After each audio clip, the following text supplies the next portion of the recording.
Muito boa noite, família. Bem-vindos a mais um episódio do nosso podcast Tatame Lifestyle.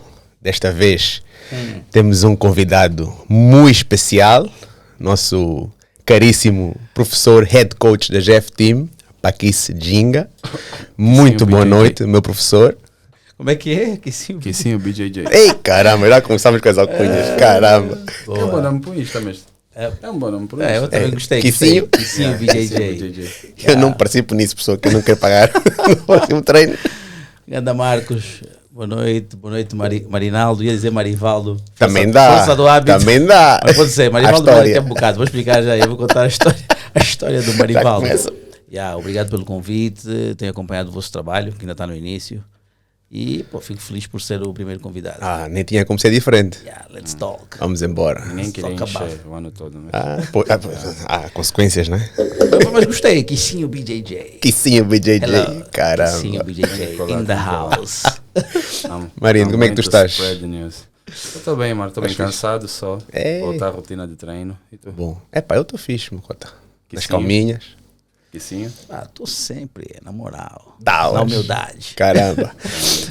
Quero só começar, acho que é uma coisa gira, dar uns agradecimentos aí ao pessoal que tem dado aquela força muito boa. Nomeadamente, Tâmara, está sempre presente, muito obrigado, um beijinho. Cota Fidel, assíduo, rijo, muitas sugestões boas. Hamed, a partir do Cunene. Cunene. Sim, senhora. Maisa, Catarino, Carlos, Will, Júlio. Pessoal, é muita gente, graças a Deus, ainda bem. Muito obrigado pela força. E vamos sempre tentar melhorar o produto para vocês. Agora, mandarem um props pro Ahmed, lá em Ondiva BJJ. Tá longe, mesmo assim. Vai buscar o cartão de saldo, tá para o YouTube a dar. Sempre presente. Sim, esse é guerreiro, essa é referência. Chateia-me, dia sim, dia não, né? Com dúvidas. E a academia dele tá uma coisa gira, pá. Tá ali uma coisa muito bonita. Vai longe. Pessoal, quem estiver aí em baixo e estiver a assistir, não está ninguém. Ahmed. Logo a cortar. Estou a brincar. Não é para cortar. Eu sei que lá em Ondiva não está ninguém porque já estão lá todos, né? Já não sobrou ninguém. Apanha a net da Namíbia. Mas pessoal, dê um salto lá à academia do Ahmed, vão gostar. É fixe. Eu gostei de ver. Boa. Eu também gosto de ver, mas só pelas imagens. Um dia vamos lá visitar. Só para informar que a época do Jiu-Jitsu estará aberta em fevereiro de 2023. Aqueceu. Só para vos informar, né? A Jiu-Jitsu Events 2023, que é um grupo de Benguela, organiza um campeonato em Benguela, terá a época aberta a 11 de novembro, terá um Open Benguela, segunda edição, Gi no Gi. Terão a Copa Búfalo a 20 e 21 de maio, Gi no Gi. Terão a 7 e 8 de outubro, a Cássias Rubras, Gi e no Gi. Welcome to the Jungle, gostei desse campeonato. Gi no Gi, espero ter adversários. A 16 de setembro e 16 de dezembro, gala de premiações. Não sei se será baseado em campeonatos apenas organizados por eles ou se será feito um award para geral, baseado em todos os campeonatos feitos em Angola. E cá em Luanda temos o AGC, Angola Grappling Tournament, que é o campeonato do FAD. Agenda para 2023, temos fevereiro, 19, primeira seletiva de No-Gi e Gi. Temos 20 de maio, segunda seletiva Gi. Segunda seletiva de No-Gi, o campeonato de Gi. Temos agosto, quarta seletiva, né? E temos o campeonato de Gi. E outubro, que será a final, to be confirmed, por ser confirmada, tá? Okay. To be announced. Toda essa informação vamos pôr aqui em baixo na nossa descrição do vídeo, que é para o pessoal poder acompanhar com mais calma, ok? E vamos também pôr no nosso Instagram, é só ir lá dar um saltinho, Tatame Lifestyle Podcast, yeah? Vejam essas coisas todas, que é sempre bom. Quem vai participar, começar já a apertar com os treinos, com a dieta, com o descanso, tudo. Quem vai assistir, prepara as pipocas, prepara as panelas, fazer barulho, a voz, o sistema nervoso, tudo. Yeah? O importante é participar, o importante é estar lá presente e dar força. Yeah? Eu comecei a rir porque o Marinaldo não podia deixar de traduzir. To be confirmed. Não, e antes tem que ter adversário. Não, o pior é que, tipo, há coisas que eu falo em português e eu sei que não é a palavra correta. Então falo em inglês para fazer sentido na minha cabeça. É justo. Yeah. É, você, estrangeiro, os canadenses, vai dizer about. O Mestre faz o mesmo com a Lingala, não? Sim. Com Lingala. Biso na biso. Betsinangai. Eu não sei o que eu disse, então não sei. Não sei, Mac. Alguém a traduzir nos comentários. Agora estamos a chamar nomes a alguém. Mas leva para Congo, não? Não sei. Ele é estranho, mano. Ele é estranho. Você é que é, mano? Fala ainda. É vez de onde? Qual é a origem? Dos coqueiros. Brazzaville. Dos coqueiros. Sababião. Ok. Chuta. Mestre Pacas. Epá. Sou eu. Vamos aproveitar mesmo esse teu cérebro, essa tua história. Vamos tentar tirar o máximo de sumo possível. Primeira pergunta que acho que é a que todo mundo quer saber, ou pelo menos quem é novato no mundo do jiu-jitsu, ou até mesmo quem está há mais tempo, mas não tem esse conhecimento, é: como é que surgiu o jiu-jitsu brasileiro em Angola? Desculpa interromper, eu só acho que o mais fixe seria o próprio mestre se apresentar. Tem pessoas fora do jiu-jitsu, né? É verdade. Então estamos a assumir já que todo mundo... É verdade. Faz favor. Epá, muito obrigado, Marinho. A sala é sua. Apresento, poça, isso é uma cena... Sou para aqui Sinjinga, sou professor de jiu-jitsu, vou agora a caminho de 23 anos de prática, faço este ano, a meio deste ano faço 23 anos de jiu-jitsu. 23 anos de jiu-jitsu, quer dizer que é isso que eu digo a minha idade também, né? Não, só queria ter... Sou Master... Já nem sei.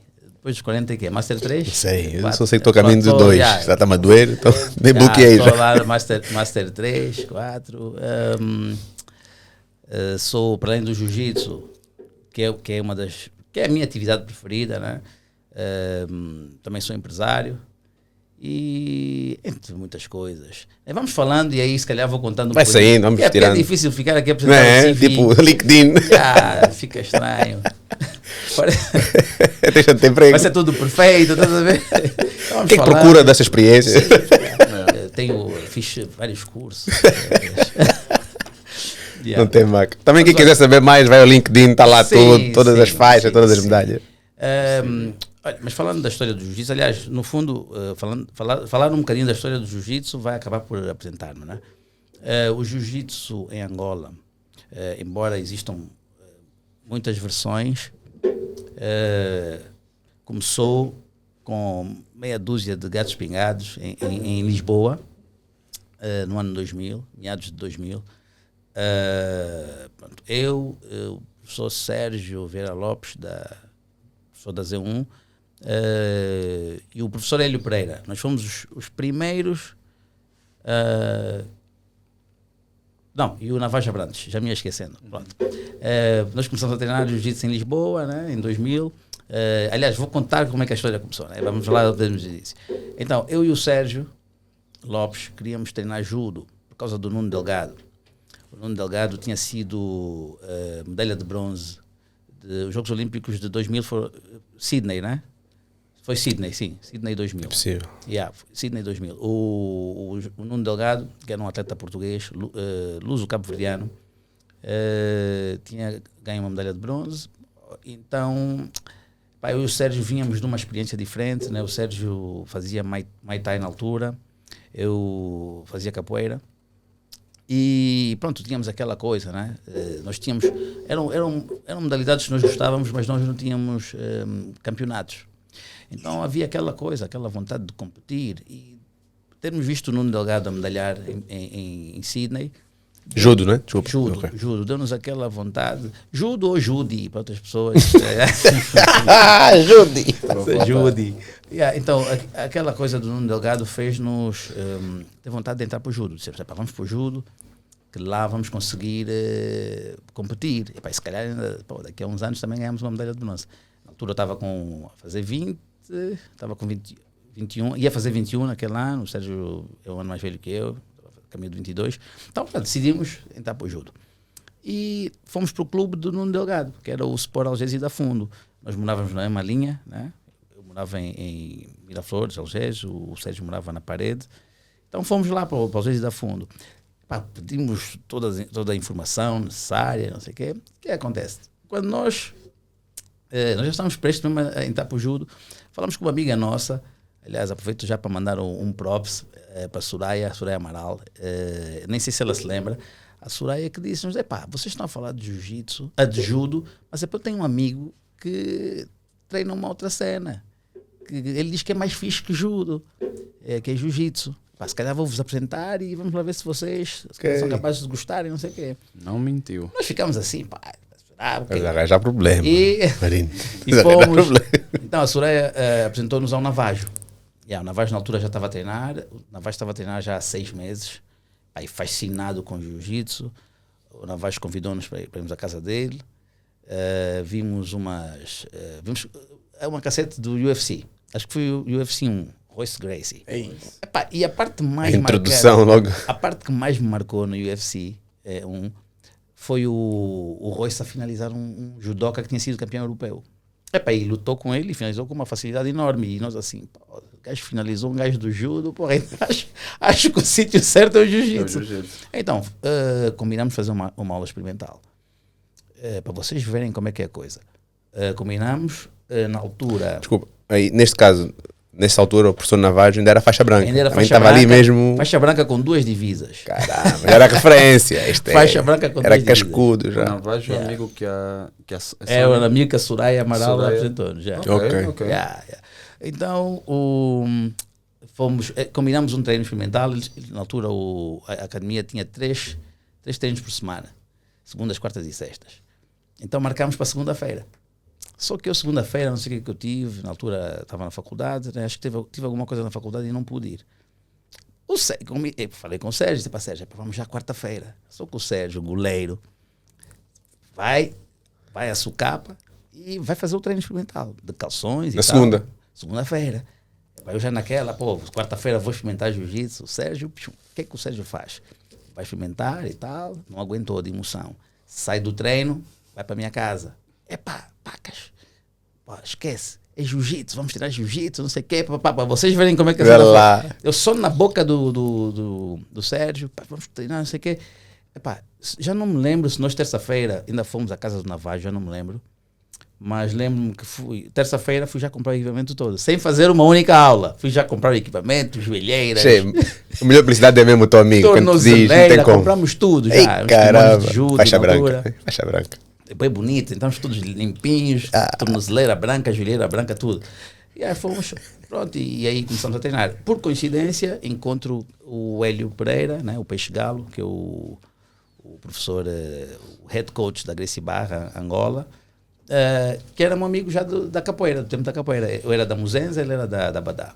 E a malta encontra-se lá, coincidência. Aliás, foi uma das coisas também que motivou-me a ir treinar. Né? O Sérgio... no primeiro dia encontrou-se com ele, disse, tem lá um amigo teu e tal, que também começou hoje. E pronto, e então aí começamos os 3 com o Navajo. É engraçado que o Navajo levou-nos para o jiu-jitsu, e até a faixa preta o gajo esteve sempre à frente, que era muito craque. Então o Navajo era tão viciado na coisa, que depois deixou-nos também viciados, e foi uma paixão que dura até hoje, né? Depois entrou o Betinho, que é irmão do Navajo, e o Luís Castro, o professor Luís Castro. E, na verdade, embora tenham aparecido outros companheiros, né, nossos, na verdade, estes que eu citei acabaram por ser a base estar na base do jiu-jitsu em Angola. Né? E o Manecas Pacavira, que não treinou connosco na primeira fase, apareceu mais tarde, porque o Manecas começou jiu-jitsu com o professor Diogo Valença, que era nosso companheiro de treino. Né? Então, o Diogo já era mais avançado, quando eu entrei, o Diogo já era faixa roxa. O professor Diogo é o atual vice-presidente, acho que ainda é o vice-presidente da Federação Portuguesa de Jiu-Jitsu. Então pronto, nós começamos a treinar com o professor Lauro Figueiroa, foi o meu primeiro professor, a pessoa que ensinou-nos o beabá do Jiu-Jitsu, e que deixou-me grandes marcas. Né? Foi o professor Lauro Figueiroa que levou a Gracie Barra para Portugal, foi ele a organizar o primeiro europeu, foi ele a dar o pontapé de saída para aquela que é hoje a Federação Portuguesa de Jiu-Jitsu. Boa parte dos professores que lá estão, o professor Alexandre Machado, o professor Diogo Valença, o Kiko, que é o atual presidente da federação, nós todos fomos alunos do professor Lauro Figueroa.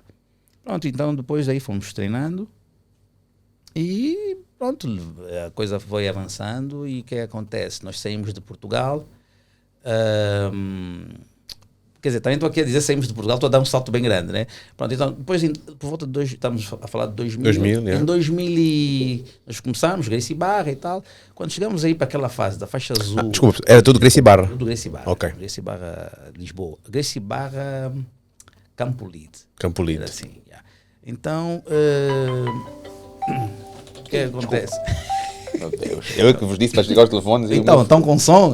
Caramba. Pessoal, som do móvel. Eu alarme para tomar jarda. Tu me dá uma dessa, Marcão. Já tirei fora. Yeah, então, como eu estava a dizer, lá para 2000, todos da Gracie Barra Lisboa, o que acontece? O professor Lauro teve uma desavença qualquer lá com a Gracie Barra e pronto, abandona a Gracie Barra. Aquela foi a fase que acabou por ditar todo o nosso percurso, né? Por quê? Porque a partir daí continuamos a treinar juntos, como grupo, mas começaram a aparecer várias lideranças, né? O professor Alexandre Machado ficou à frente da Gracie Barra, em Lisboa. Então, chega e o mestre Carlinhos Gracie, manda o professor Lúcio Rodrigues, que foi o nosso segundo mestre, né? O professor Lúcio, mais conhecido por Lagarto, grande Lagartão, manda já aí um abração ao meu mestre. Depois vem o Lagarto, que na altura tinha acabado de ser campeão mundial, faixa marrom. Pronto, vem o Lagarto, aprendi muito com o Lagarto, foi o máximo, aquelas noções de defesa, o jiu-jitsu clássico da Gracie Barra, né?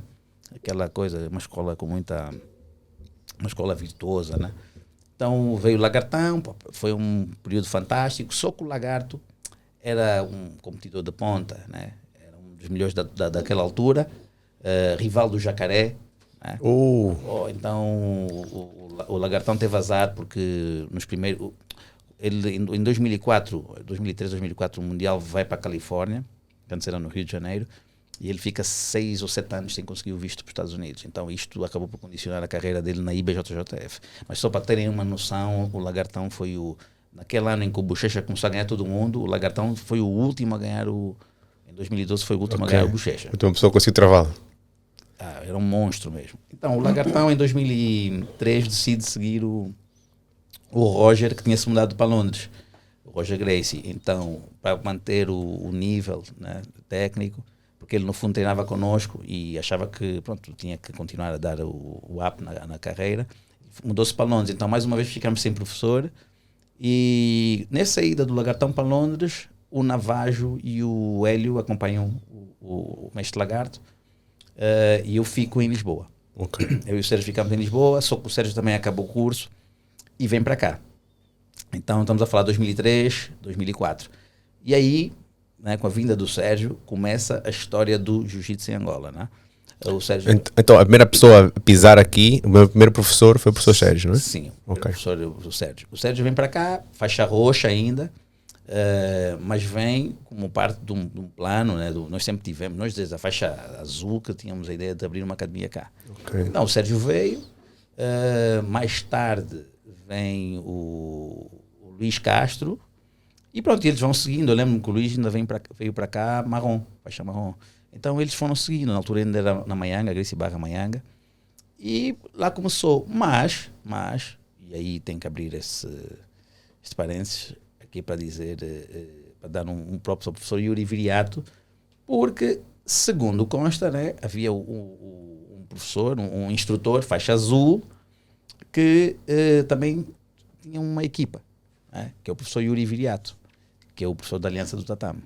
Então, a grande polêmica, né, porque eu não vou dizer que é polêmica, porque a coisa ainda não foi discutida a fundo, né, é que o Yuri diz que já estava cá a dar aulas, né? Antes do professor Sérgio chegar? Antes do Sérgio chegar. Okay. Só que a coisa fica meio complicada, né, porque nós, imagina, a base do Yuri, né, eu não conheço ao certo, né, não sei como é que ele começou, com que professor ele começou, né, mas nós, se formos olhar para a estrutura para a história, né? Para as graduações, etc. Eu sou levado a crer que o Sérgio começou primeiro. Né? Não sei, pode haver se calhar uma diferença de meses ou uma coisa assim, mas acredito que o Sérgio começou primeiro. Então depois veio o Luís Castro, depois veio o Hélio Pereira, todo mundo no mesmo sítio. Desculpa, mas com que faixa é que o professor Sérgio... O Sérgio vem para cá, faixa roxa. Yeah, ok. 2003, 2004. Então aí começa a Gracie Barra Angola. Começa a Gracie Barra Angola, depois veio o Luís, depois veio o Hélio, depois veio o Navajo e depois vim eu. Só que quando eu chego em finais de 2010, quando eu chego, há o primeiro racha da Gracie Barra Angola, né? Que o Hélio vai abre a academia dele, né? Na altura era Roger Gracie. Eu venho e depois, no final de 2010, início de 2011, por aí, há o segundo racha, né? Que eu e o Navajo saímos da Gracie Barra Angola e decidimos, mudamos de equipa, criamos a nossa própria equipa. Pronto, então aí, basicamente, assim, fazendo um pequeno resumo. Como é que se chamava a equipa? Nós, na altura, éramos todos Gracie Barra e então passou a ser Gracie Barra Maianga. Porque nós começamos a treinar em casa do Ricardo Chimenez, né? Do Kaká. E então era no quintal da tia Misé, né? Como nós dizemos. E pronto, foi lá que começámos. Aquilo era Nova Lado e nós, como é que nos vamos chamar? Pronto, Gracie Barra Maianga. Pronto. Então ficou assim. Ou seja, continuou com o cunho da Gracie Barra. Sempre Gracie Barra, kimono da Gracie Barra, tudo. Tudo Gracie Barra. Lá por volta de 2013 é que tornou-se, 2013, tornou-se muito complicado para nós dar seguimento ao vínculo com a Gracie Barra, porque a Gracie Barra em 2012, se não me falha a memória, 2011, 2012, começa a mudar um pouco a sua estrutura e passa a ter normas muito rígidas. Então ficou muito complicado para nós, a partir de Angola, acompanhar aquela pedalada. Então foi isso que nos levou a sair, pelo menos a mim, a sair da Gracie Barra. E pronto, então... Desculpa, interromper. Então, a academia do professor Sérgio também era Gracie Barra? Era só Gracie Barra, ponto. A academia do Sérgio é a primeira Gracie Barra Angola. É a Gracie Barra Angola original. Ok. Depois o satélite, né, do professor Paquis, né, que é a Gracie Barra Maianga, com o professor Luís. Barra Maianga, com o Sérgio, com o Navajo. Com o Navajo. O Luís ficou com o Sérgio lá na Gracie Barra Angola. O Hélio queria a Roger Gracie. Só que depois o Sérgio deixa de ser Gracie Barra e queria fazer um. Ok. Então aí não sei como é que foi o acordo entre eles, né? Então o Hélio passa a ser Gracie Barra e fica Eloge com a Gracie Barra Angola e pronto. E o resto vocês é o que vocês têm visto. É Gracie Barra Angola, Z1, GF Team, Angola, etc. Ok. A minha ida para a GF Team, depois também vamos conversar aqui, né? Mas para não ficar muito um monólogo aqui chato. Ok. Pronto, a base é essa, né? Foi o Sérgio o primeiro a dar aqui o pontapé de saída. Ok. Em retrospectiva, pelo menos eu, né, que cheguei ao Jiu-Jitsu agora, ontem, né? Cronologicamente foi ontem. Eu acho que é positivo ter havido essas separações. Né? Não sei se foram atribuladas ou se foram pacíficas. Mas ao menos criou variedade, não é? Mas ao menos criou variedade, não é? Sim, e hoje, sim. Eu acho que, imagina se tu tivesse corrido as 1000 maravilhas e ninguém tivesse parado. Se calhar hoje não tinhas campeonatos ou só internos, porque era tudo da mesma linhagem, não havia. Não é? Acho que seria aborrecido. E também não seria possível, porque, aliás, basta vermos a qualidade das equipas. Olhas para a Gracie Barra, Angola, para como é que se chama, para Z1, olhas para a nossa equipa e tu vês que é qualidade. Exatamente. Qualidade. Então havia muito cacique no mesmo sítio. Não dá para ter muito sobra junto, roçar o ombro não tem como. Era líder e depois cada um tem a sua filosofia. Quando éramos mais novos, éramos colegas de treino, era diferente. Então dava para interagir. O nosso convívio era muito bom, era um convívio mesmo de irmandade, uma coisa muito boa. Aliás, o respeito, a consideração mantém-se até hoje. Mas, bom, sim, acima de tudo. Academias rivais, mas tudo dentro do desporto. Quando um faz anos, manda mensagem para o outro e tal, aquela coisa fixe, né? Mas foi fantástico para o crescimento do jiu-jitsu nessa separação. Exatamente. Surgiu, pronto, houve lá alguns desentendimentos, mas faz parte. Não... Santos Gracie estavam sempre a apertar-se uns aos outros, né? Em companhia. Não tem como. Foi uma coisa normal. E já agora, né, quando houve essa bifurcação entre a Gracie Barra original e a Gracie Barra Maianga, qual foi o feedback que vocês receberam do quartel-general no Brasil? Nenhum. Quer dizer, houve sim. Houve o nosso mestre Lagarto, Que está no Brasil. Que está em Londres, com, com o mestre Roger. Ele agora já tem a equipa dele também, mas está em Londres. O Lagarto foi sempre... Tentou sempre acompanhar-nos, né? Mas ele também tinha a vida dele e depois também enfrentou aí uma situação meio delicada de saúde, né? Então estava muito virado para a vida dele, então não conseguiu acompanhar com aquela... Com aquela finca, aquela atenção toda que ele gostaria, mas foi sempre tentando manter-nos unidos. Aliás, até hoje. Até hoje. Sempre que eu falo com o Lagartão, a conversa vai sempre dar ao mesmo. Vocês têm que estar unidos, é aquela coisa, é nosso mestre e é bonito. Sim. Pai quer sempre ver os filhos, sim, né? Sim, então foi unidos. O único feedback que nós tivemos. Né? Porque na altura a Gracie Barra estava em expansão, e o crescimento traz dessas coisas, né? O pessoal, indo aqui ao ponto, né? O pessoal não estava nem aí para nós. Também o interesse deles já vê mais, né? Tem mais Gracie Barra, já, siga. O pessoal não estava nem aí para nós. Espalhar então, aí. A única pessoa assim que prestou atenção foi o Lagartão. Ok. Lagartão. E o meu professor, mentor, Alex Machado, que, pronto, no início... Mas o Alex aparece um bocadinho mais tarde, porque ele não queria que eu saísse da Gracie Barra para me tornar GFT. Isso aí já é outra história, que vamos falar mais daqui a bocado. Ok. Sim, pois tá, né? Só quer sempre prender os atletas, não quer... vai. Sim. Faz sentido. Faz sentido. Eu tenho uma pergunta. Tira. Pensei que era para mim. Não, tenho uma pergunta. Como é ser, por exemplo, líder de uma das melhores e maiores academias de Angola e, por exemplo, ir perdendo atletas, ou por bolsa de estudo, ou porque decidiu ser paraquedista, ou porque decidiu, por exemplo, abrir a academia? Qual é o segredo para manter a base forte? Professor, antes de responder, vamos só fazer um pequeno intervalo por questões... Publicidade, não é? Pessoal, acompanhem o podcast, acompanhem o canal a página do Instagram, deixem um like, comentem, o vosso feedback, como sempre, é muito importante e espero que estejam a gostar. Estamos de volta. Voltando à pergunta do Marinaldo ao professor Paquis. Let's talk about Crayontas. Continuando, eu perguntava, mas como é que é ter das maiores academias de Angola e perder muitas faixas pretas, melhor dizendo, perder muitos atletas ao longo dos anos. Sabemos que teve atletas que foram por bolsa de estudo, uns porque queriam ser paraquedistas. Tem a situação das crianças, né? Tem quem vem e vai, tem quem muda da academia e decide bazar. Chiquinho. E eu queria saber a perspectiva do mês, qual é o segredo para manter a base, continuar no topo das três? Próprio pro Chiquinho, abração, grande fera, monstro. Bom, é assim. O mestre sempre que fala monstro eu não fico sério.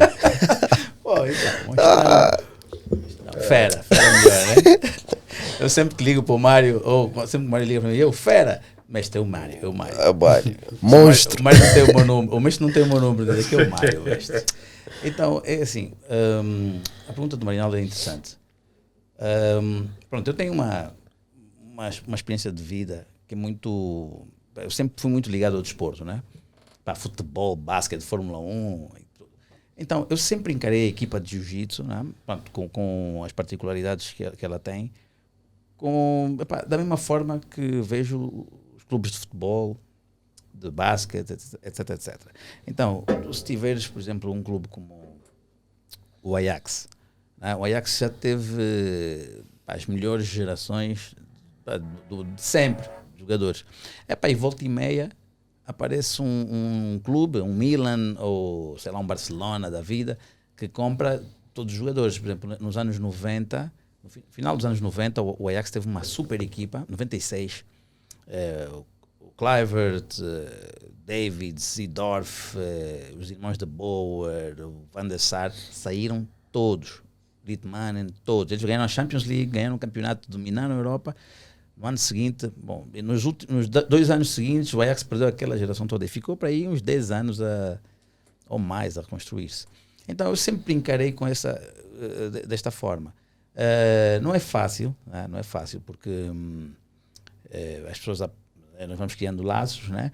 Mas dependendo da forma como o atleta sai, nós temos de olhar com alguma normalidade, né? Porque é criando algum... Eu vou usar a expressão desapego, mas não quero ser mal interpretado, né? Porque tu, na verdade, não sei quem teve no treino de despedida do Edward, mas vieram meio umas lágrimas aos olhos, né? O miúdo que veio treinar comigo com 12 anos, a sair já a com... minha não teve. Com 18. Despedida, não teve. Mas olha, não teve, mas teve outras coisas. Vamos falar da tua ida também. Foste lá ter com o teu mestre lá no Canadá. Deixaste o professor aqui. Professor. Então a cena é sempre triste, porque criamos aquele laço de família, amizade, né? Parentesco. Mas temos de ter esse desapego, né? Que não podemos ficar aí a tentar travar o progresso das pessoas. Então, houve o teu caso, por exemplo, estavas com o Canadá, houve uma parte em que eu fui cético, disse, Marinaldo, não sei, que a coisa não é bem assim, mas depois houve outra parte que eu disse, vamos lá, e ajudei, de todas as formas. Até ainda houve a parte da graduação, que é interessante, né? Que, eu pensei, Marinaldo é um roxa, com qualidade, e daqui a pouco já tem todas as características já aprendeu tudo que um rocha tem de aprender. Pronto, o resto vem com o tempo. Vou dar-lhe a faixa marrom, né? Porque ele, quando for para lá, a próxima graduação tem que ser a preta. Não vai encontrar, teve a sorte de encontrar um Fábio Holanda, né? Mas podia ter encontrado, sei lá, um outro qualquer, assim, mais radical. Que olhasse para ele e dissesse, essa faixa roxa aqui, eu vou amarrar esse camarada aqui 5 anos, e ficava lá ele 5 anos na rocha a perder a juventude, né? Então, e esse tema das graduações, vocês sabem como é que eu penso, né?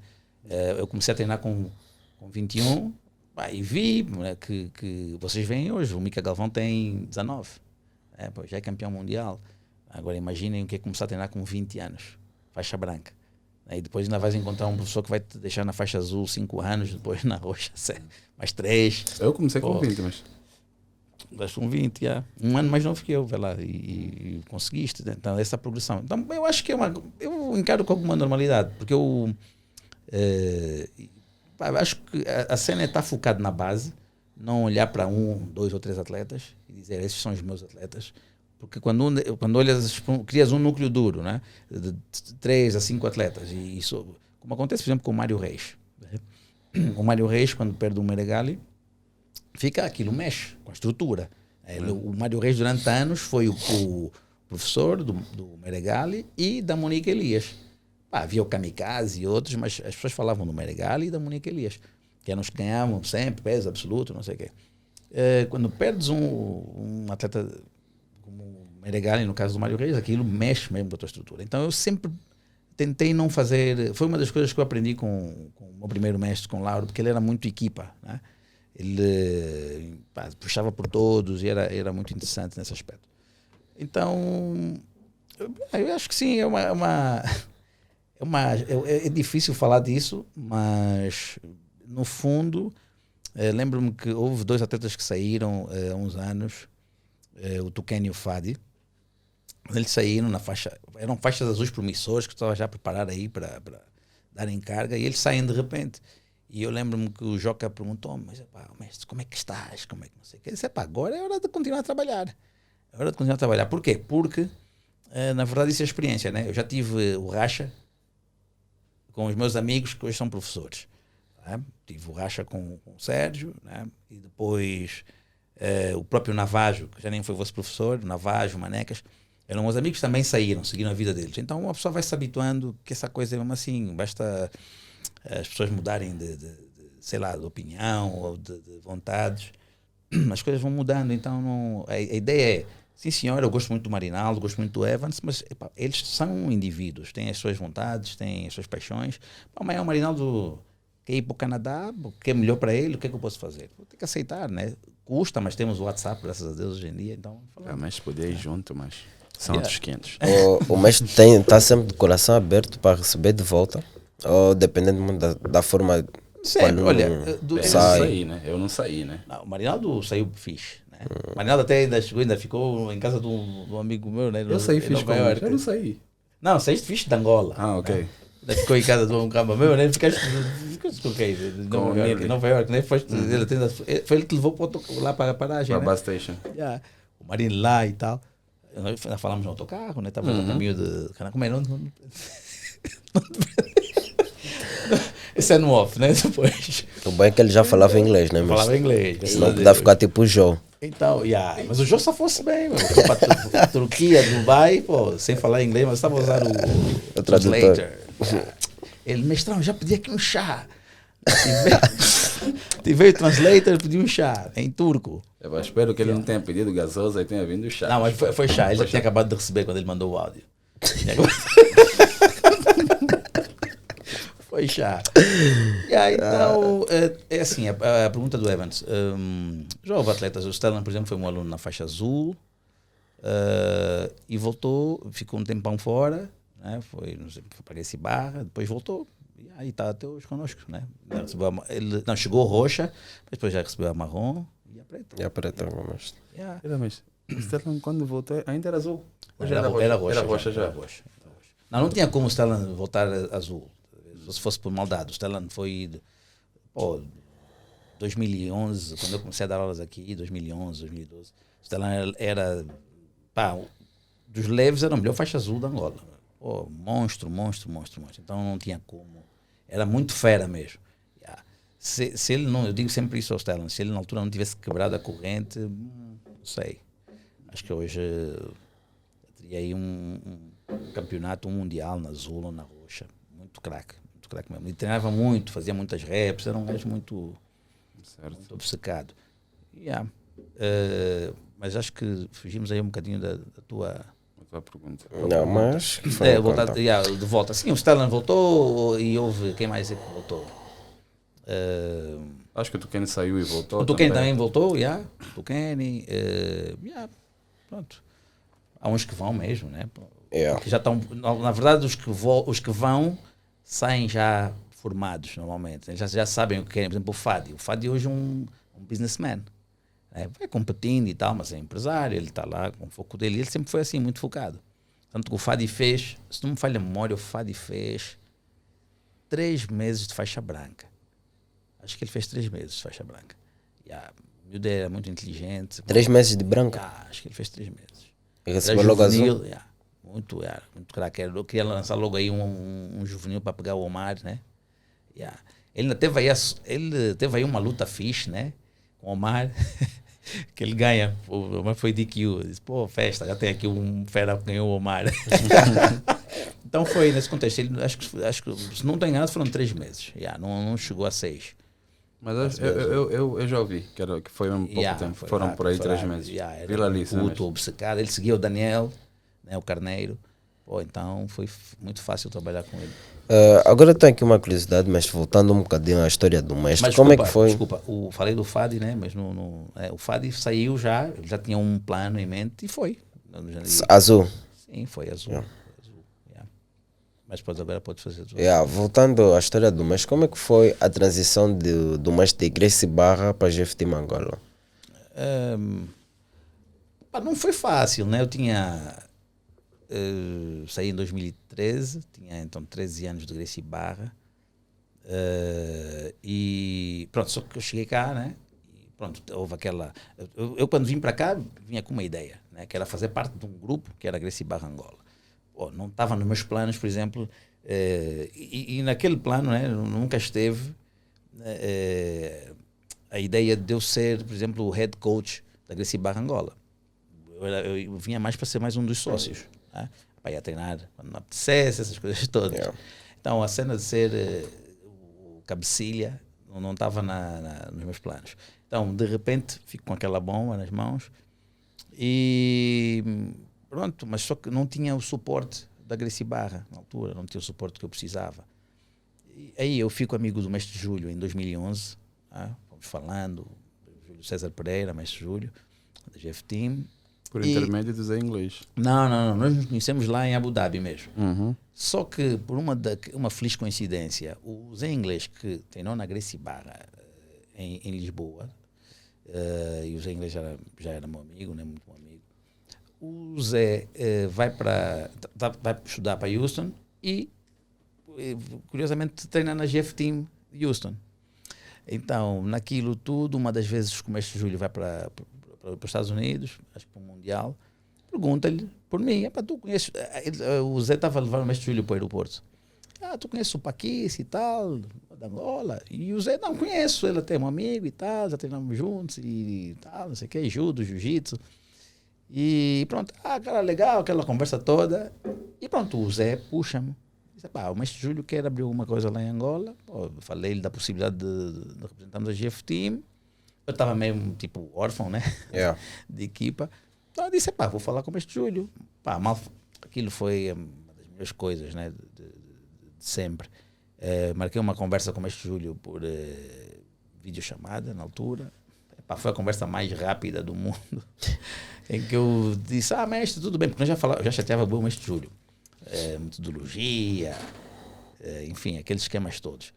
E aí o mestre Júlio pergunta, quer ser GF Team? Eu disse, claro. E aí fica aí. E aí daqui só sai se o mestre Júlio deixar de ser GF Team. Então foi um processo, assim, abandonar a Gracie Barra, é aquela coisa, abandonar a família, né? Mas a entrada para a GF Team, aquilo foi fantástico. Foi mesmo fantástico. O mestre Júlio é super, super. 7 estrelas. Eu por acaso ainda não treinava ainda não era de GF Team quando ele teve cá em Angola, mas sempre ouvi boas coisas do grande mestre Júlio. Muito. O mestre Carlinhos também é super, né? São pessoas diferentes, com características também aí semelhantes, né? Mas o Júlio, a minha relação com o mestre Júlio foi outra, né? O mestre Carlinhos já tinha um colosso, né? Que era a Gracie Barra para gerir. Então ele interagia conosco assim em part-time quando fosse para Lisboa, né? Mas com o mestre Júlio já vem nesta fase de WhatsApp, Facebook, então a coisa ficou mais consolidada. Será que o mestre já lançou um convite para esse ano? Será que temos o mestre Júlio cá? A gente está negociando. Estamos a ver. O mestre Júlio quer vir outra vez, vamos ter que criar condições para receber. Sim. Aliás, eu gosto sempre com o Marinaldo, chamo o Marinaldo de Marivaldo, porque foi o mestre Júlio que deu o nickname Marivaldo ao Marine. Porque existe um Marivaldo lá na GF Team do meio. Sempre gostaste desse matriz. Eu não gosto do nome. Grande Marivaldo. Não gostas? Sorry. Desculpa aí, Marivaldo. Continuando na senda do... Eu gosto sempre de dizer que eu cheguei um bocado tarde, porque eu quando cheguei, o Cavaca tinha estado aqui há acho que 2 meses atrás. O Shine ainda apanhou o Cavaca, não é mesmo? O Shine apanhou. Foi o Cavaca que lhe deu o nome do papel. Foi com o Cavaca que ele ficou o papel. O Shine, acho que o Shine... Sempre que vem um mestre, fica com... Alguém fica com o nick. Quem será o próximo? Sei. O Marcos. Evan será? Xandito. Eu não cheguei a apanhar o Cavaca e quando eu chego na GF Team, o Kaká havia saído e mais alguns atletas, né? E tipo, ouvia falar do Kaká, era sempre tipo, perdi, tipo, já veio um master aqui, eu perdi, agora também um dos melhores atletas, ou se calhar o melhor da academia, também sai, né? Kaká é impecável, ética de trabalho, incrível. Mais um. Obcecado, E eu sei que tem alguns casos na GF Team de atletas que chegaram no time, que foram introduzidos já graduados. Graduados. Como é que é receber um atleta já não na senda do... Sim, percebi. Inicialmente. Atletas, um atleta que chega a faixa azul, chega a faixa roxa. Não é das coisas assim... Se eu tiver de escolher, é óbvio que eu digo que não, né? Mas tudo vai depender da forma como um atleta chega. O Adílio, por exemplo, mas o Adílio veio o GF Team de Houston, né? Faixa azul. O Adílio é um tipo educado, impecável mesmo. Quer dizer, é daquelas pessoas que tu tens logo uma empatia do caraças, uma simpatia tremenda. Então é fácil recebê-lo. Então a questão aí é medir. Eu acho que tem de haver sempre aquela mente aberta, né? E depois ir medindo a temperatura, ver como é que a pessoa se comporta. E depois ser sincero, né? Olha, eu não gosto disto e daquilo. Então, epá, se tu queres fazer parte da família, vais ter de seguir essas regras. Se não quiseres, pá, boa viagem. Então, eu não ponho assim muita... É sempre mais complicado porque a pessoa já vem com vícios antigos, né? É a mesma coisa que adotar um adulto. Né? É diferente. Então, já vem com alguns vícios, tens de ter sorte. Mas eu não durmo assim, não deixo de dormir, ou não durmo mal porque tem um atleta que é faixa roxa e que decidiu treinar comigo, né? Apareceu, aliás, um atleta que era faixa roxa, eu olhei e disse, o atleta não tinha o nível. As condições, né, mínimas, né, para mim, faixa roxa deve ter. Então, mas eu não fui rude com ele, eu chamei, porque assim, eu estava mais preocupado até era com ele mesmo, com a integridade física dele. Por quê? Porque ele, por ser faixa roxa, as faixas brancas, azuis, iam todos, né, querer comer o homem vivo. E era meio complicado. Então eu disse, isso pode criar alguns abalos aqui de confiança. Então, se calhar, o ideal é tu amarrares aí uma faixa branca durante um período e depois vamos... Vocês estão a rir, mas eu falei a sério. Então, uma faixa branca durante um período e depois tu fazes um exame e tal, só para... Porque ele não se lembrava do nome do professor que o graduou. Não se lembrava. Então foi uma coisa estranha. Ele não gostou, ele não gostou da minha conversa. Será que é o Marcos? Não, Marcos é cria da casa, DJ cria. Veio a faixa branca fajuto, né? Na altura. Então eu conversei com esse rapaz e ele também foi cordial, né? E decidiu seguir o caminho dele. Né? Não sei. Mas isso já foi há muito tempo? Já foi há já em uns 8 anos, 7, 8 anos. Por aí. 8 anos. Eu ainda não treinava, né? Mas lembro da história. Há muito tempo. Porque depois, na altura, nós treinávamos no terraço. O rapaz foi treinar, todos queriam tirar o homem lá de cima. Eu disse, esse gajo morre aqui. O Marcos está a indicar que é o Marinaldo. Grande Marini. Marivaldo. Grande Marivaldo. É só cabelo. Também tem habilidade. Então foi isso. Mas não é uma coisa que me tira o sono. Há outras coisas na gestão da academia que me tiram o sono, mas esta não é uma delas. E como é que é criar e gerir uma academia sozinho? Uma equipa de campeões sozinho? Esta é a parte que tira o sono. Né? Porque assim, por exemplo, é um desafio fantástico, né? É divertido, mas é como tudo, né? É gerir uma família, não é como? É gerir uma família. É gerir uma família. Às vezes... falamos muito do lado desportivo, vamos começar pelo outro lado. Às vezes tens de gerir conflitos, às vezes tens de gerir situações, sei lá, de caráter humanitário, né? Às vezes tens de gerir um pouquinho de tudo, né? Então, é uma coisa bem interessante. É como gerir uma empresa, é como gerir uma família, uma casa. Então, é um desafio diário. Porque, por exemplo, agora estamos em janeiro. O primeiro desafio é como manter o pessoal focado, né? Porque tens um campeonato importante em novembro. Vais ter que entreter essa malta durante 10 meses. Durante 10 meses têm de estar focados, têm de treinar. Olha, alguns são faixas azuis, outros são roxas. Os azuis é aquela base. Né? Mas quando apanhas assim... Inspirados. Mas quando apanhas assim marrons, pretas, com experiência, ele também já tem as suas próprias ideias, né? Então, como manter a coordenação, como mostrar a esses atletas que eles ainda precisam de orientação. Enfim, isto faz com que tu tenhas de investigar muito, porque tens de dizer coisas certas, né? Tens de saber também moralizar as tropas, né? Porque motivar o Marinaldo é diferente de motivar, por exemplo, o Mauro Chantre. O Mauro Chantre, que é um recém-faixa roxa, né? Acabou de sair do juvenil. Ou um Will, né? O Will ainda veio connosco, ainda veio faixa branca? Não, veio azul, né? Veio azul. Bom, então, é diferente, né? A comunicação também é diferente.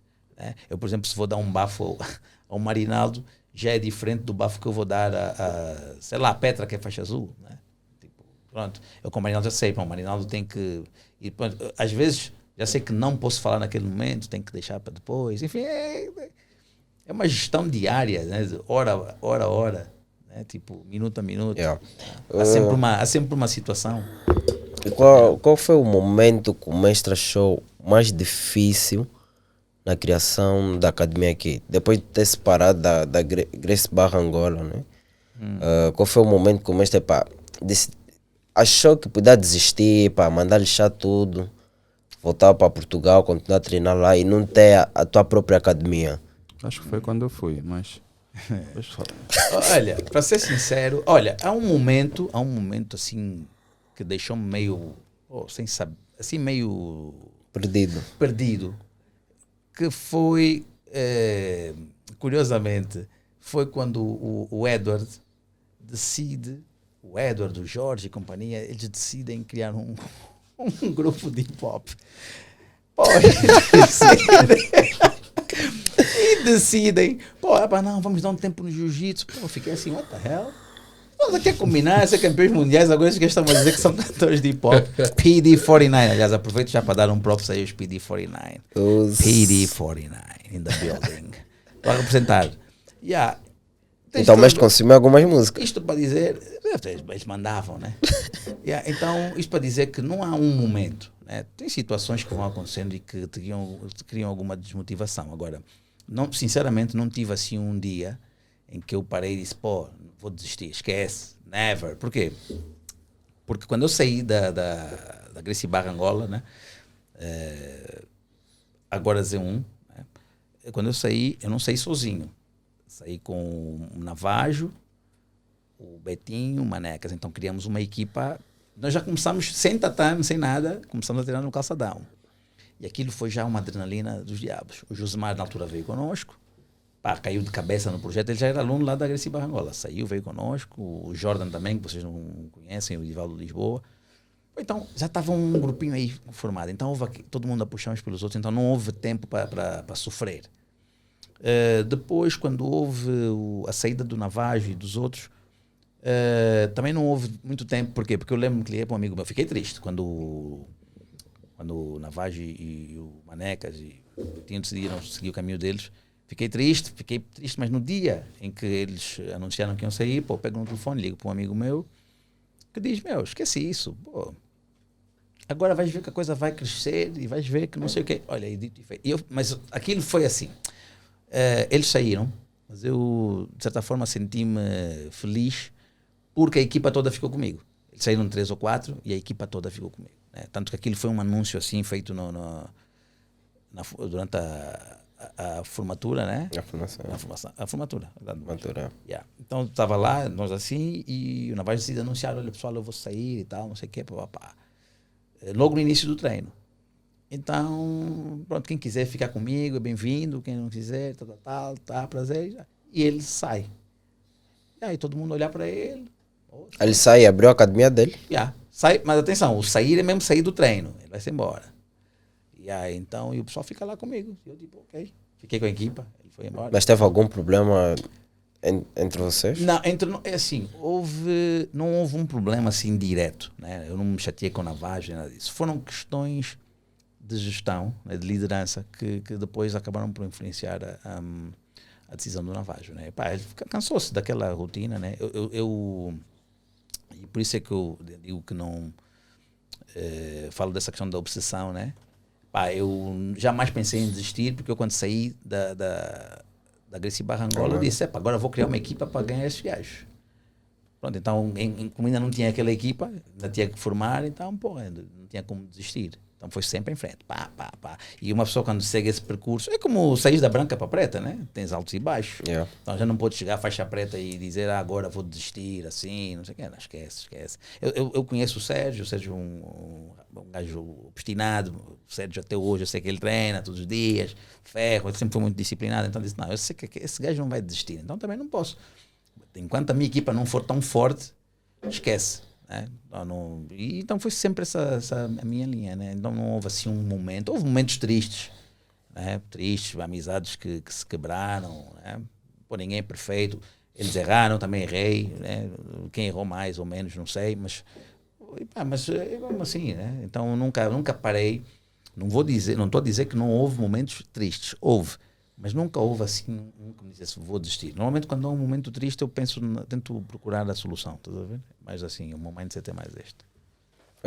No episódio passado nós chegámos de comentar que o mestre tem um bom olho para identificar bons atletas, né? Por mais que eles sejam bundões ou não, o mestre consegue sempre sempre tirar proveito disso e o mestre não tem tipo um atleta favorito como o mestre demonstra. Se calhar o mestre deve ter, mas o mestre não demonstra, trata todos os alunos por igual. Como é que o mestre consegue caracterizar Identificar um bom atleta? Yeah. Epá, não sei. A produção está a dar aí um toque. Nós falamos desse bom olho do mestre no episódio passado, né? Para quem ainda não assistiu, vai lá deixar um like, partilhar e subscrever o canal. Voltando aí à pergunta, mestrão, sobre como é que o mestre caracteriza, como identificar assim. Pá, é assim, eu durante o meu percurso no jiu-jitsu, como eu disse, né, eu sempre gostei muito de desporto, de um modo geral. Então eu sempre olhei para grandes treinadores. Né? Já gostava, quando era mais novo, gostava do Johan Cruyff, gostava do Marcello Lippi, que é um treinador italiano, treinou a Juventus durante muitos anos e o Inter de Milão. Aliás, o Lippi também foi campeão mundial com a Itália, em 2006, né? A Itália foi campeão mundial em 2006. Mas Marcello Lippi, Fábio Capello, Van Gaal. Então eu acompanhava muito esses treinadores. O Phil Jackson, na NBA, né? Havia outro que eu gostava muito, que era o Don Nelson, que era dos Dallas Mavericks. Também havia o Rick Adelman, que era dos Sacramento Kings. Então eu acompanhava muitos treinadores. E então eu nunca gostei, mesmo nos filmes, nunca gostei assim, daquele filme que tinha um protagonista que, quer dizer, que batia todos, sozinho, o gajo fazia tudo sozinho. Nunca gostei. Eu sempre gostei de teamwork. Lobo Solitário. Nunca gostei dessa cena do Lobo Solitário. Prof, só um bocadinho para ti o microfone. Para mim, né? Ficar mais frontal. Exato. Boa. Nunca gostei dessa cena do Lobo Solitário, né? Eu sempre gostei daquele tipo Força Delta. Gosto desse tipo de filmes, né? E as equipas que eu curto não são aquelas tipo que tem um gajo que faz tudo. São aquelas equipas tipo Bayern de Munique. Estás a ver? Aquele teamwork que ia funcionar. Então, e o meu primeiro professor de jiu-jitsu, eu notava que ele também me puxava muito pela equipa. Ele tinha os preferidos dele. Então, essa foi uma das coisas que eu sempre disse para mim. Não, quando eu tiver a minha equipa, não vou fazer uma cena destas. Né? Porque havia uma certa segregação. Então, isso são coisas a não fazer. E há um professor que eu não citei aqui, mas que também marcou muito a minha formação nas artes marciais, que é o meu mestre de capoeira, o mestre Nininho. Eu treinei com o mestre Nininho durante 4 ou 5 anos. Para vocês terem uma noção, né? Às vezes 4 ou 5 anos parece pouco, mas é o tempo que demora um curso superior. Então, no fundo, tu aprendes muita coisa com aquele convívio diário com essas pessoas.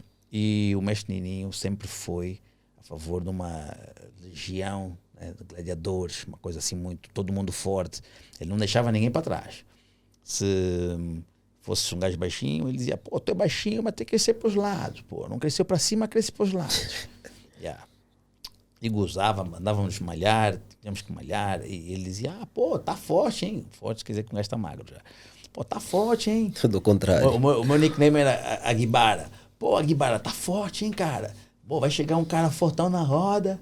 Eu disse, não, mas tu conta a técnica. Pô, tu vai encontrar um cara fortão na roda, tu vai botar técnica. Bota técnica pro ver aí. Então, tu tinhas que, pô, pra teres uma noção da minha rotina na capoeira, era segundas, quartas e sextas, 500 flexões, 500 abdominais, em casa, estás a ver? Era uma cena assim muito, pá, eu nunca gostei muito de fazer ferro, então eu fazia muitos exercícios em casa.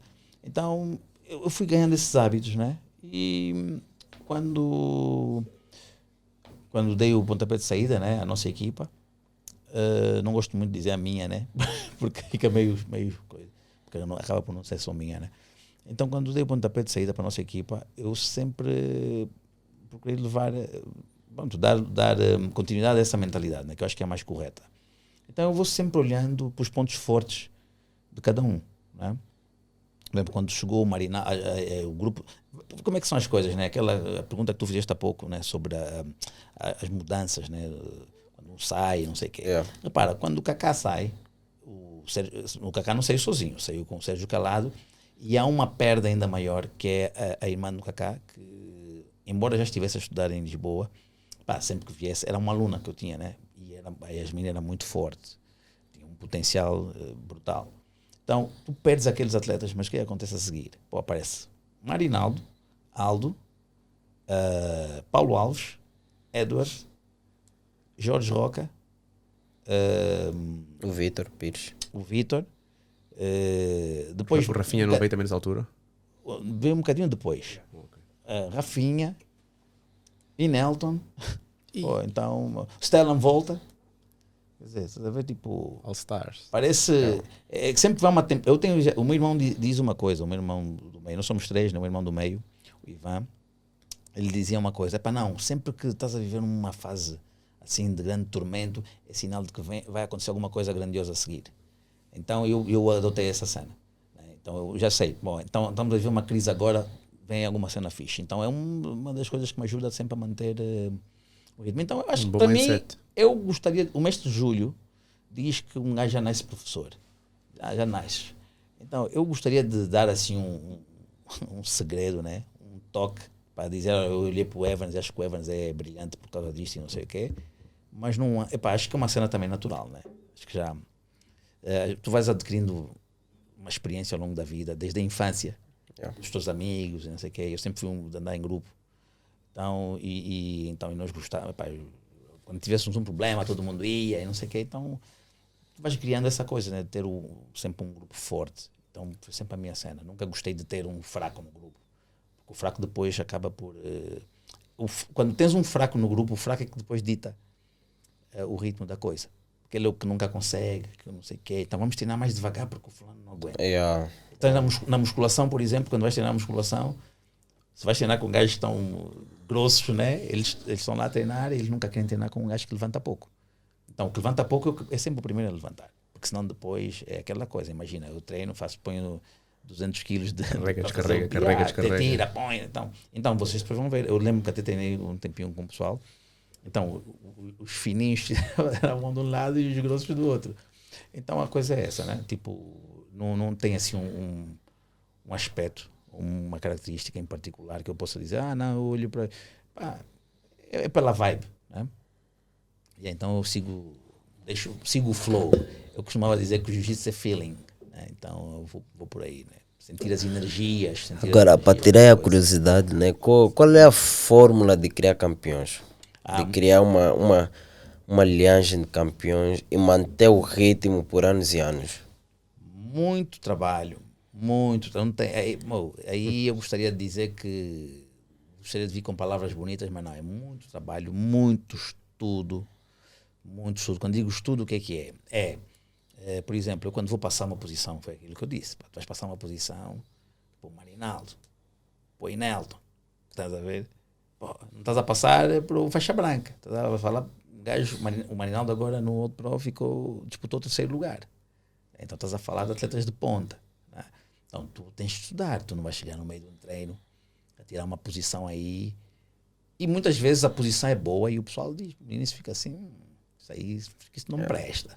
Bom, depois o pessoal vê, afinal é bom. Resulta. Aliás, nós estamos a trabalhar uma posição esta semana que levanta sempre uma certa dúvida, até o pessoal fazer o específico e ver que afinal, isto aqui é um carnaval. Não pega. Carnaval. Hoje de manhã o Jô estava a gozar com o Big, a dizer que o Big estava a duvidar da posição. Foi o primeiro a bater na posição na hora dos rolas. Viste como? Estou ansioso para finalizar o Marcos nessa posição. Nossa, aquela é na boa. Guarda fechada, que é a minha casa. Ele tem fugido, segundo. Não abras o jogo, Marcos.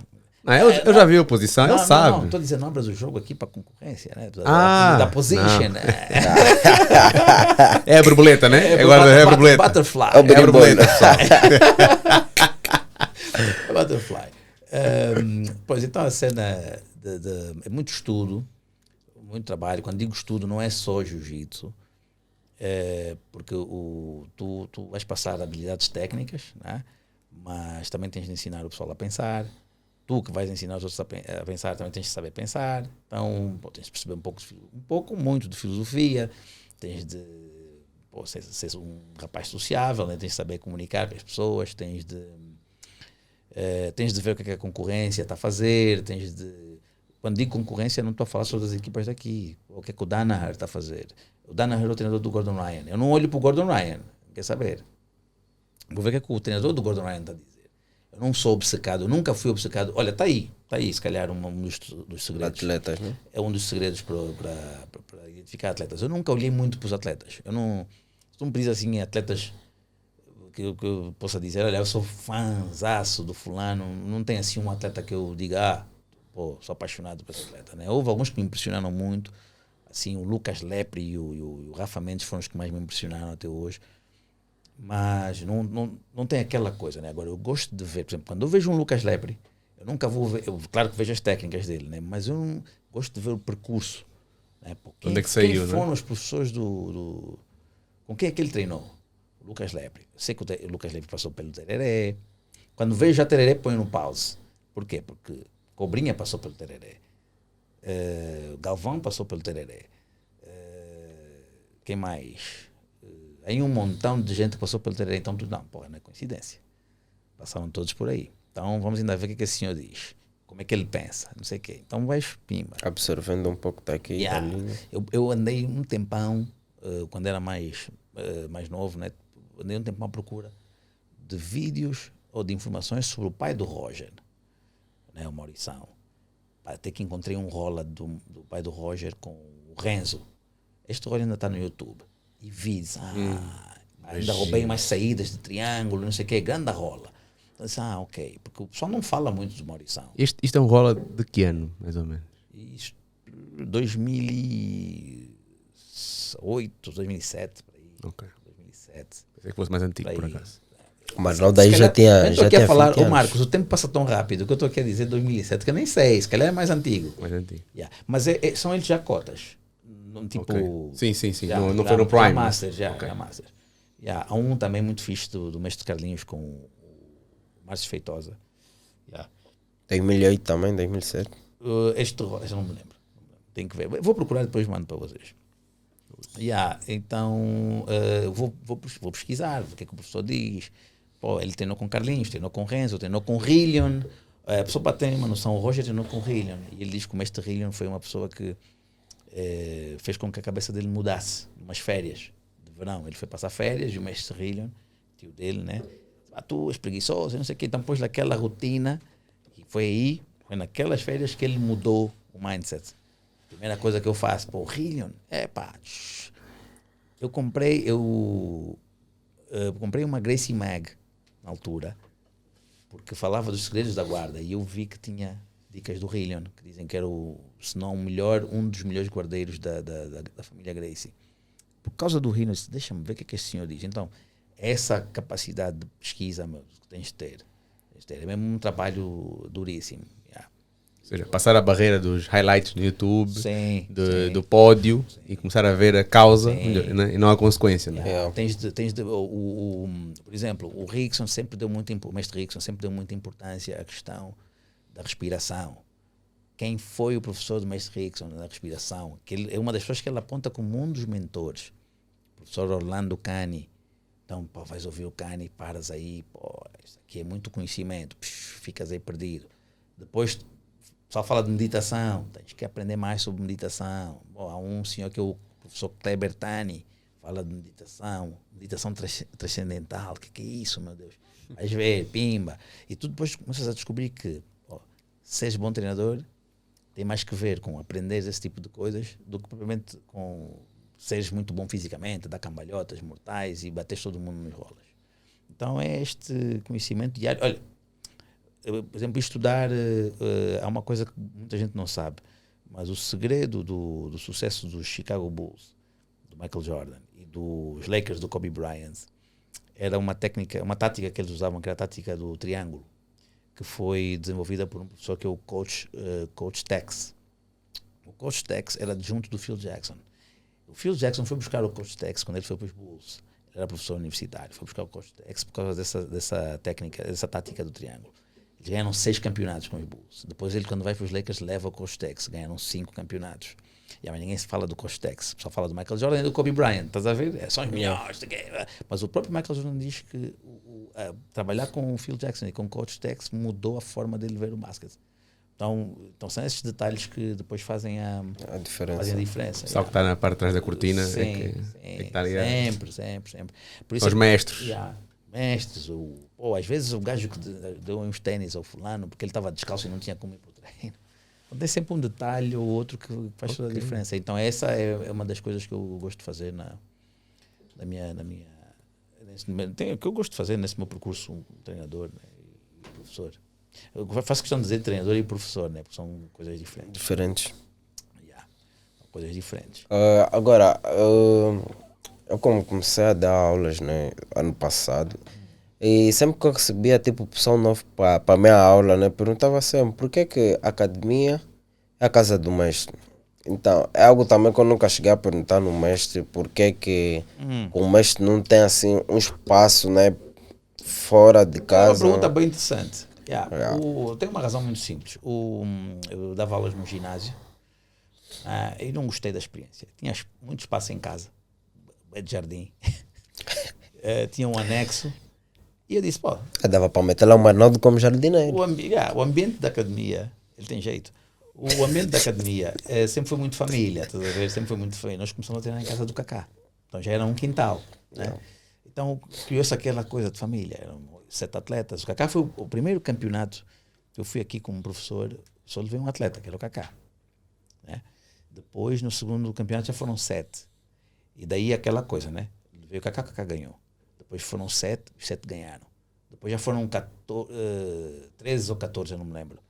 Todo mundo, houve aí uns 12 primeiros e os 2 ficaram em segundo, uma coisa assim, né? Então, foi por isso é que eu fui sempre mantendo este ritmo. Mas então, sempre foi uma coisa muito família. Então, nós treinamos no meu terraço, depois fomos para o anexo. Só que o anexo depois começou a ficar pequeno, ou seja, a equipa, este era o problema. O famoso inferno. Iam 5 para o campeonato, 5 ganhavam, todo mundo. Que equipa é esta? Vamos lá treinar com isso. A ver, prof, para que isso? Vamos lá ainda ver quem é esse gajo. Então chegavam lá, pimba, ficavam. Campeonato seguinte, 20. Então, aí, tive que partir o anexo. Estraguei o jardim. A área viu uma foto dela. Discussão em casa. A área viu uma foto dela bebendo no jardim, casa bonita. Eu quero a casa antiga. Então, mas isto, o que aconteceu? Isto tem muita influência da família Gracie. Muita influência da família Gracie. O mestre Hélio, a academia, o mestre Carlinhos já teve a academia em casa.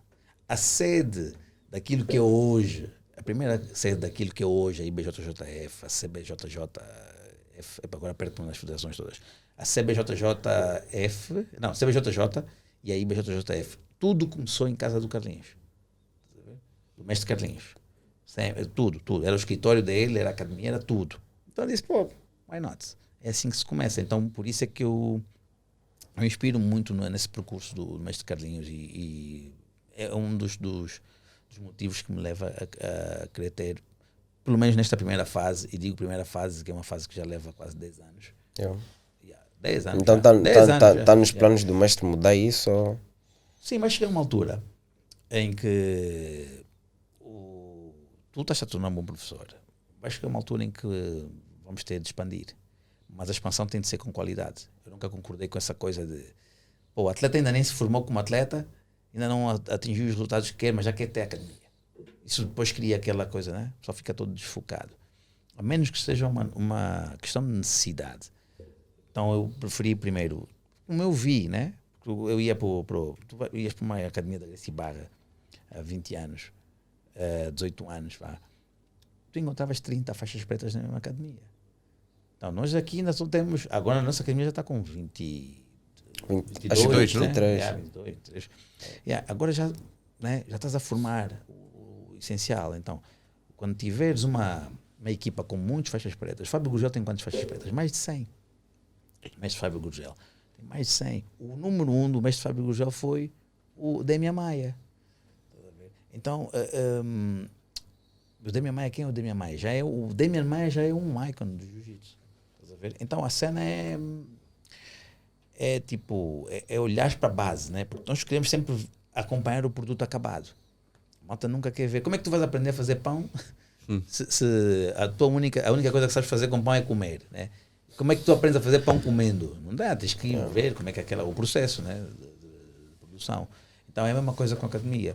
Eu vi lá atrás e disse, não, para lá, é muito bonito, né? Temos grandes academias e não sei o quê, mas de onde é que isto vem? Lá atrás, então vais ver o que é que o Mestelho fez, o que é que o Mestre Carninhos fez, e aí a coisa vai funcionando. E é assim que eu penso, né? Claro. Perdes privacidade e tal, mas o Mestre Carninhos fez isso, olha aí, o gigante que é hoje no jiu-jitsu, né? Porque até nunca importasse em grandes estruturas, né? É sempre a mesma qualidade de treino, qualidade de atleta. Chega uma altura, como agora, em que tu já precisas de dar um increase na infraestrutura. Porque atletas de ponta já também começam a pedir. Tem necessidade. Começam a pedir já. É um bocado quando és miúdo, né? E tem sempre aquele colega que tem todo o equipamento, mas não joga muito bem a bola. Depois tens aquele miúdo. E hoje em dia já é batota mesmo. E isto é desvantagem. Tu sais a treinar mais ou menos, né? O outro gajo está lá, ele sai do treino, já entra para uma cena de gelo, depois põe uma máscara de oxigênio. Já influencia nos resultados. Depois leva uma injeção, pronto, vamos citar nomes. Injeção, professor? O que é que se passa aqui? Que tipo de injeção? Já não está aqui quem é falou. É dipirona, né? Dipirona. É dipirona, só faz dois. Sou leigo nessa parte. Esta parte eu não comecei a estudar. Não, mas falando um bocado dessa questão da proximidade, não é? Ou seja, basicamente a casa do professor e a academia é uma parede que divide, não é?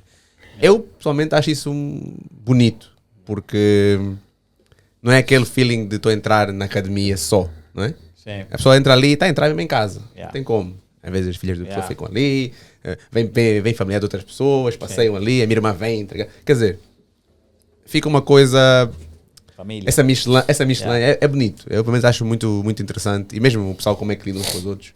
Este é o meu essa diferença. Eu acho que é um bocado o caso da Mato também, pegou no Mike Tyson. Vá. Agora comes à mesa connosco, etc. Mestre Carlson Gracie, é assim que o... Malta que faz questão de celebrar aniversários lá. É isso que eu curto.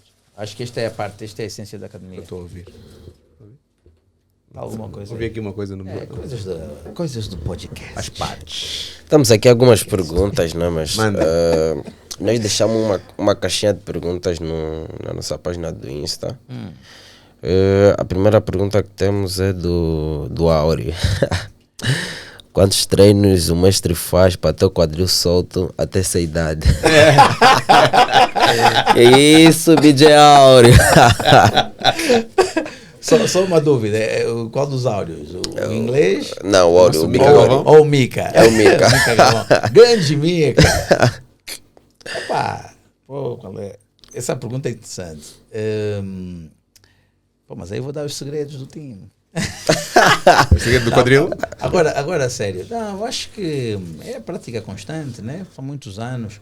Já houve alturas em que eu me senti mais solto, outras menos. Por exemplo, houve uma fase da Zupa Roxa, que foi o meu auge.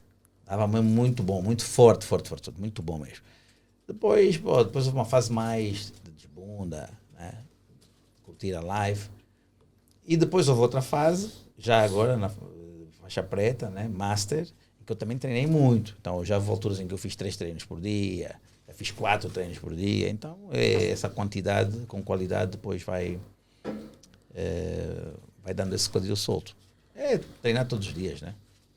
É um bocado de encontro aquilo, né? É muito trabalho. Muito trabalho. Tempo para treinar na casa. Muito chaveiro. Porque depois o que acontece? Aparece aí um Marinaldo, um Inelton, um Américo. Vocês não sei quem treinou hoje ao meio-dia, mas o América apareceu, fez lá aqueles malabarismos dele, o Will ficou, tem que pedir esse Américo, não vem? Então tu não podes aparecer. Acho que bebe a speed. Mas sempre bebe uma speed. Ele entra, sai, mostra já uma speed. É o segredo.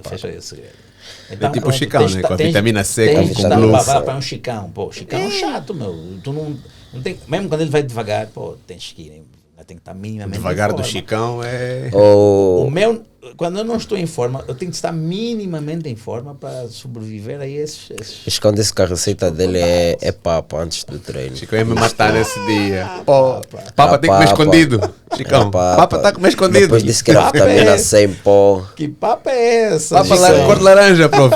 Eu não entendi nada. Papa de vitamina Chegou C. com cara de sono, comendo no tatame. 6 da manhã. O homem chega às 6 já com o turbo ligado. Tanto rolamento, eu disse, não, isso não é normal. Estamos aqui a segunda pergunta do André Vina. Grande Vina. Quais são os requisitos que o mestre usa para graduar um atleta ou praticante de jiu-jitsu brasileiro? Do modo geral é o mérito. Assim, já não vou dizer que são os mínimos, né, exigidos pelas federações. Bom, nesse caso sou uma das federações que exige mínimos, né, que é a IBJJF. Mas eu como disse, né, eu fui bebendo um bocadinho de várias experiências, né, de outras modalidades, e eu quando fui treinar judo fui já faixa marrom e encontrei meninos de 16, 17, 18 anos, todos faixas pretas. Então eu sempre disse, pá, um gajo tem que ser de atleta enquanto é jovem, né? Pá, isso de pedir que trintões tenham de ser atletas de ponta, às vezes é meio chato. Então o critério que eu vou usando é o mérito. Pô, se tu vais, faixa branca, ganhas 2 campeonatos, vais ficar a fazer o quê na faixa branca? Não, ele ainda não atingiu os critérios de maturidade, não sei o quê. Não, pá, é mérito, ele chegou lá, ganhou. És um atleta, um aluno assíduo. Respeitas todo mundo, és um gajo educado, vais ficar, pô, passa de faixa. Então ele já sabe fazer uma guarda, sabe fazer uma passagem, sabe fazer não sei o quê. É o mérito.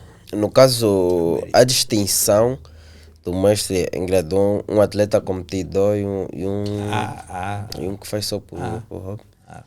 O atleta, o competidor, por norma, é graduado sempre mais rápido, né?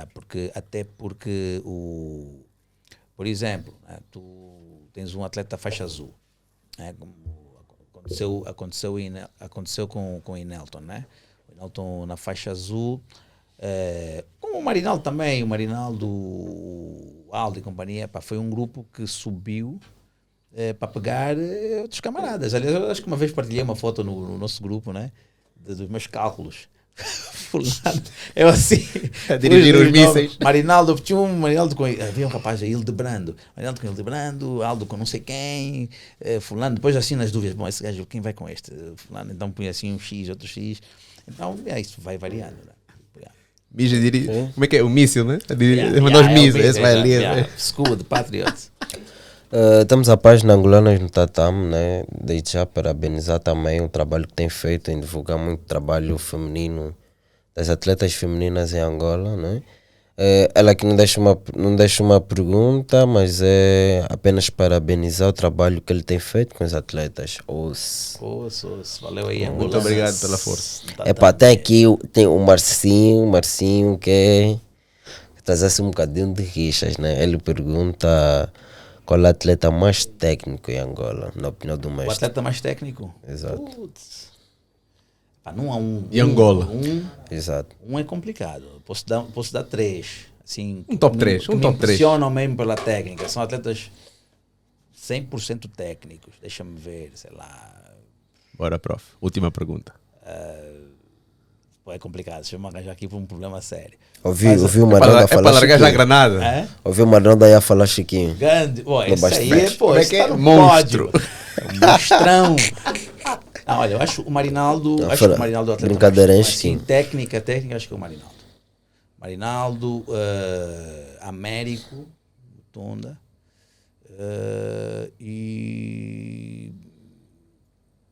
Deixa-me ver assim. O Vitor Hugo, muito craque. Vitor Hugo é 100% técnica, sou muito fã do Vitor Hugo. Mas tens aqui um grupinho. Não tem como escolher assim, um só. Sim, técnica mesmo pura, refinada, Marinaldo e Vitor Hugo, esquece. Então, eu e as atletas femininas? Aí as femininas. Técnica? É assim, não há, com todo o respeito, né, pelas meninas, não há assim nenhuma que me impressione pela técnica, né, mas há atletas que são... há uma assim, a Luizana é muito técnica, Luizana da Z1, S1, né? Não sei. É por academia. Luisana sempre foi muito, desde o juvenil, já acompanha há muito tempo. Luisana, e pronto. E agora a Tifa, que é uma atleta que, não vou dizer que seja assim, muito técnica, mas é uma atleta muito, que é um exemplo, estás a ver, de hard work. São duas atletas que me chamam assim a atenção. A Tifa e a Luisana. Família, estamos aqui no Tatame Lifestyle Podcast. Por nós isto durava 5 horas. 24 horas, 24 um horas, mês inteiro. O tempo que fosse necessário. Aqui a conversa não acaba. Por favor, não se esqueçam. Subscrever, pôr um like, partilhar com todo mundo que puderem, comentem. Yeah? Isto aqui é para vocês principalmente, pessoal.